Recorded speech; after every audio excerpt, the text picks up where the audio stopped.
So you were source energy before you came into this body. And as you came into this body, you came knowing that you would explore this magnificent contrasting variety, knowing that it would continually cause you to calibrate. You get what we mean? When you focus upon something, you join the wave of it.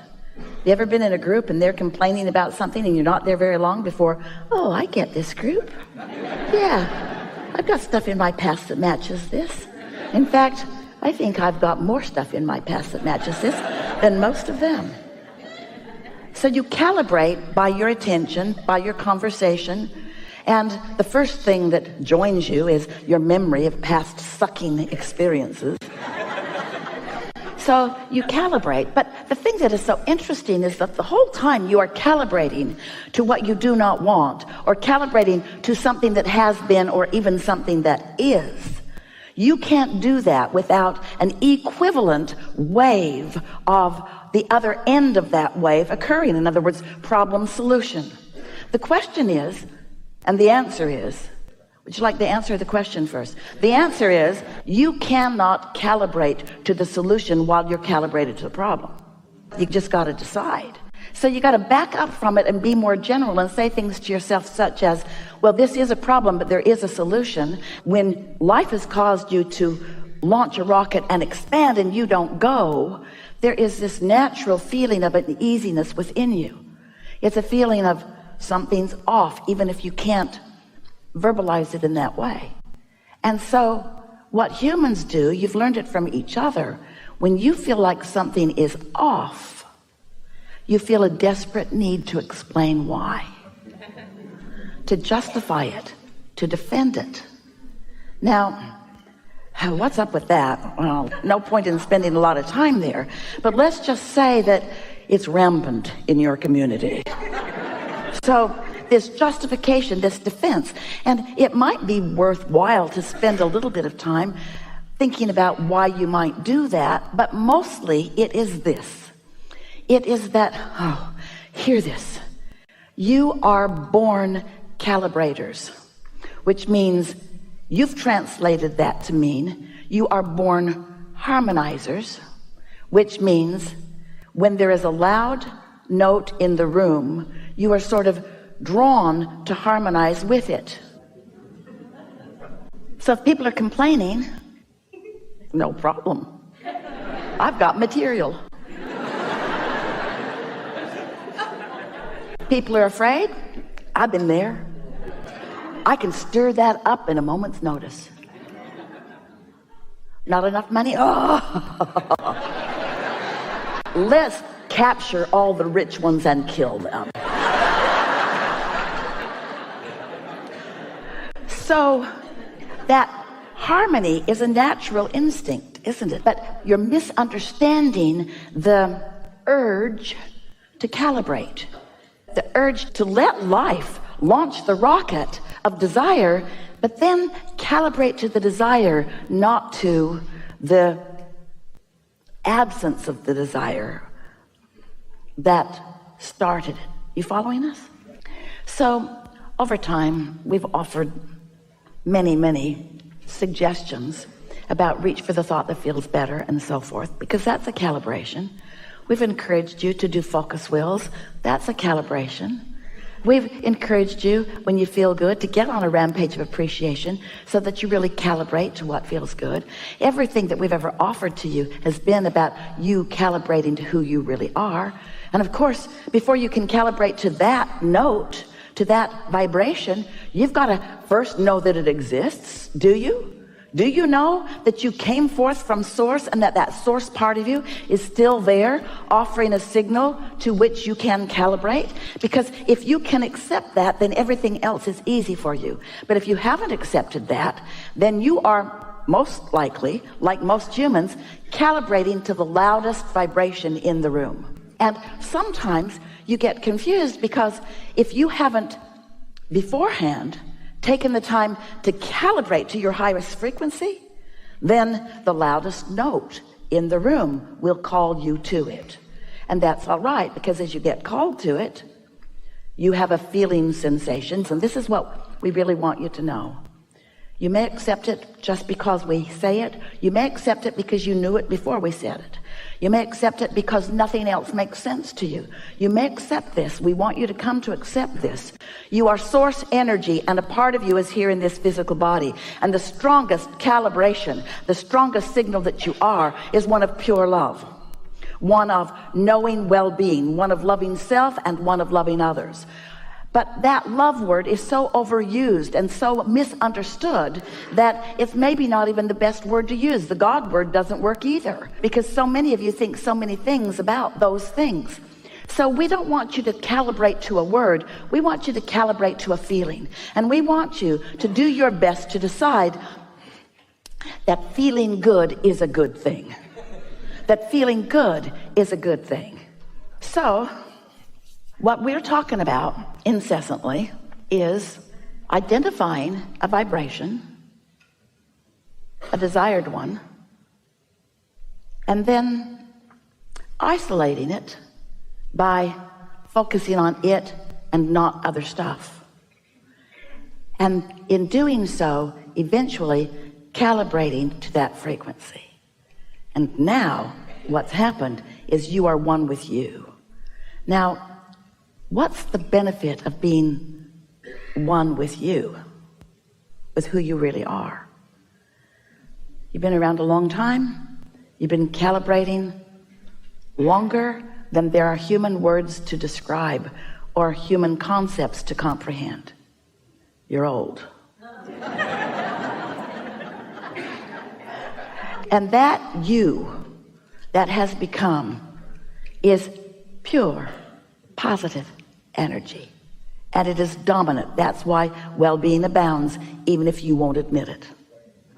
So this whole of who you are, this pure positive energy of who you are, this pure positive energy of who you are, has a point of attraction. Law of attraction is responding to that you. If you've been hanging around with us for a while, you've heard us say, we say it often, one who is connected to this stream of well-being is more powerful than millions who are not. So that point of attraction is powerful, more powerful. Hard to define how much more powerful. And we want you to contemplate for a moment with us why that part is so much more powerful in its point of attraction. Because there's no contradiction in the energy. Because the vibration has been identified and isolated and calibrated. And so since there is no contradiction, that signal is strong.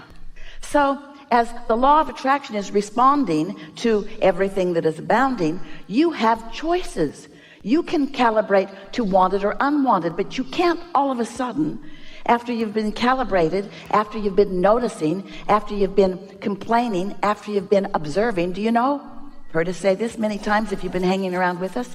Most humans offer most of their vibrations in response to what they are observing, which is a good thing if what you're observing feels good, but it is not a good thing if what you're observing feels bad. And if you've got the habit of observation, then you're going to have a mixed bag, and you're not going to be like your inner being who is consistently pure positive energy. Now that's okay. You're not ever going to be that until you croak. You're not ever going to be that until there is nothing in the physical realm that has your attention. And you came to the physical realm intending to give your attention to things in the physical realm, because calibrating to unwanted gives birth to what is wanted, and that's the evolution of all species. It's the expansion of the universe. It's a good thing, not a bad thing. You just have to decide, once you've taken that step one by knowing what you don't want and asking for more, you just have to decide if you're willing to start looking toward what you're asking for, or if you're going to stay in the defense mode of explaining to someone, usually your mother, why you want it. That's what other humans do to you. You say, I would really like this, and they say, what makes you think you deserve that?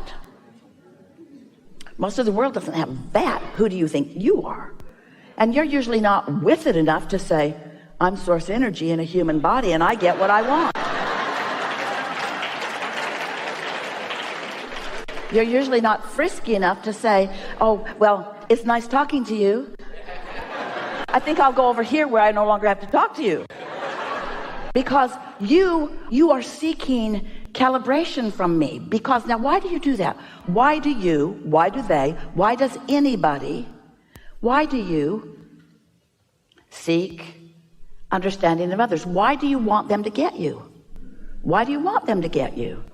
Because if they get you, you feel better. You feel better than if they don't get you. We get that. But why is it important for them to get you? Here's the answer. Here's our answer.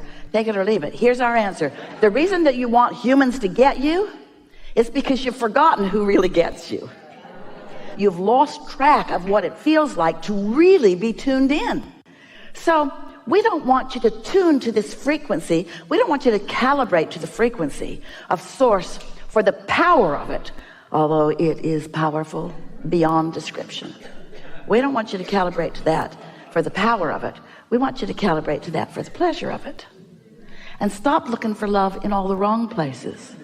Stop looking for it with somebody who's depressed, or somebody who's jealous, or somebody who's lost. If you're walking along a mountain, it's a nice, great view.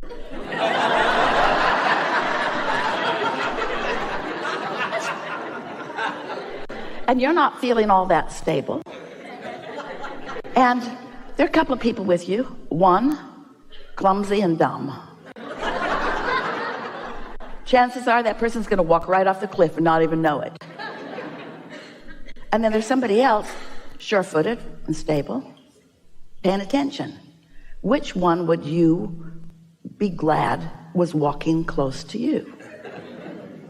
And we're just saying, your inner being, your source, is not just walking close to you, is all over you. The existence of your source within you is only meaningful to you when you know about the existence of your source and you calibrate frequently to it. And you know, the more you calibrate to the frequency of your source, the better you'll feel, first of all. But then something else happens. People used to say to us in the early days when we would encourage meditation, and they would begin meditating, sometimes for the first time in their life. And then they would say to us, Abraham, is it normal for all hell to break loose in my life when I begin meditating? And we would say, yep. Because as you calibrate to that frequency of who you really are, when you're not calibrated to that frequency, you notice it more. The more you are that loving being that you are, the more painful it is to be otherwise. You just get so you can't stand it, you see. And then what happens to so many of you, you begin associating that discomfort with the people or experiences, usually experiences that include people, that are present when you feel the discomfort. And then you think it's their fault. Because before they were there, you didn't feel this way. So they should change. They should do something different so that you can feel better. And that's what we mean by calibrating to things that are unstable. We're not talking smack about humans. Well, we sort of are. You're blessed and you're beautiful and you're magnificent and you are a balance of contrast just like you knew you would be.